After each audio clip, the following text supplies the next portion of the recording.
When? Back then. Back then, okay. So this is being recorded. From now. For posterity? Yeah. From now? From now. Or from now? From back then. Okay, back then. Yeah. Right. Right. Hi, Julian Harty. How are you? You well? Always well. Good. Are you enjoying the conference so far? No, hate the damn thing. Oh, really? No, quite enjoy it. Fantastic. I want to thank you for taking some time out today. I don't want to take up too much of your time. So one of the questions that came in on the survey was from Aleksis, and it was regarding the six hats. So he's been reading up on six hats. He's seen your work on it at previous conferences and your article in Better Software, I think it was. Yes, which I republished recently. Oh, fantastic! That'd be good if we could have it. Can we get access to it? Sure you can. Cool. My favourite search engine, Julian, six hats, enter, and it'll probably do the trick. The one I was going to do that is the original one from 2010. Say, Julian, latest article. Yeah, well, and see how good your search engine is. Was it done in 2013 or 2012? I think they published it around Start West time. Okay. But yes, I was surprised to find that I was there again in the magazine. Yeah. And it was online. So okay. There it was. Yes. Okay. So the question from Aleksis is: are you still using the six hats? Absolutely. Yes. Yeah. It's one of a bunch of different thinking techniques that I use, and I find it really useful to look at different perspectives and positions on a problem. Right. I tend to just use it by myself these days most of the time because I'm not working with a large team. It's just a good way of collecting thoughts and ideas. Fantastic, okay. That's good to know, I'm sure we'll be pleased to hear that. So, yes, here. Well done, Aleksis. Good question. Go and read Ken Hudson's work. Ken Hudson, is that yes. Good recommendation? What was the name of the book? I forget the title, it's some amalgamation of lots of words. Right. But Ken Hudson, 60 thinking techniques. Okay, and this is one you referred to where on 2 pages you've got the 60 techniques? That's right, yes, yes. Okay. Yes, and it's at the end of my Star West video recording. One of the last few slides has a recommendation. Okay. Thank you. We'll put it on to it. Cool. And you mentioned you're not working on a big team at the moment, so what's currently keeping you busy? I was setting up a project in Kenya where I visited some schools out in rural Kenya and realised they didn't have any teaching resources, in fact they have very little at all. And cutting a very long story short, I provided materials to teachers in 6 schools to help them with teaching materials to help transform the way they teach children.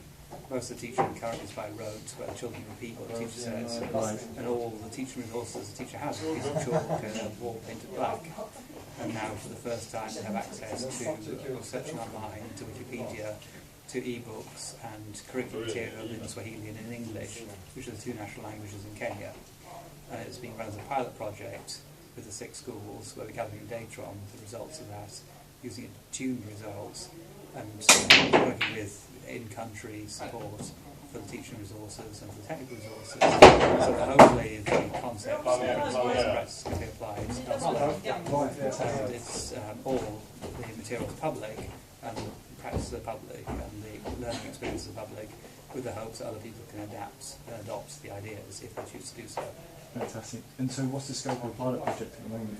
6 schools initially, and we just sent out another set of devices, plus a Wi-Fi router for the Americans, which includes a little 3G SIM card slot and provides Wi-Fi access for up to 10 devices, which is enough to cover a school. Right, oh fantastic. And Kenya's got a very good 3G infrastructure, so it means that the teachers work effectively with user devices in the classroom. And as part of the design, it's resilient against power failure and lack of power in schools. So it's a combination of solar charging plus battery backup on the devices, which means that even if they lose power for a day, they can then recharge devices overnight and bring them back into the school. So what sort of devices are we talking about?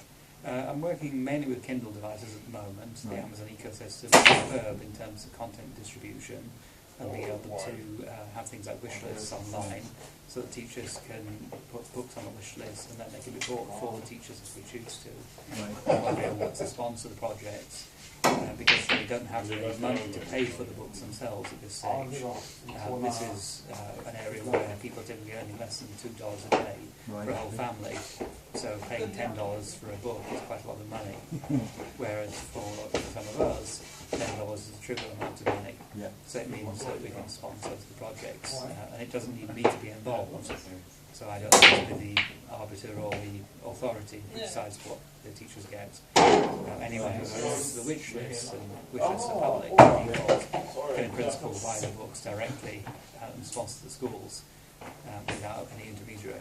Fantastic. So that's part of it. As I say, all the data is published on this, and the plan now is to roll this out into other areas in other countries. Some schools in Bangalore, which despite being a high-tech city, it transpires that lots of children in poverty in the slums who don't have access to electricity or clean water or good teaching, and hopefully we'll be able to adapt what we're doing to work more effectively in Bangalore, similarly in other areas of Kenya, in Uganda, and I'm sure in many other countries, developing countries, the principles can apply. Fantastic.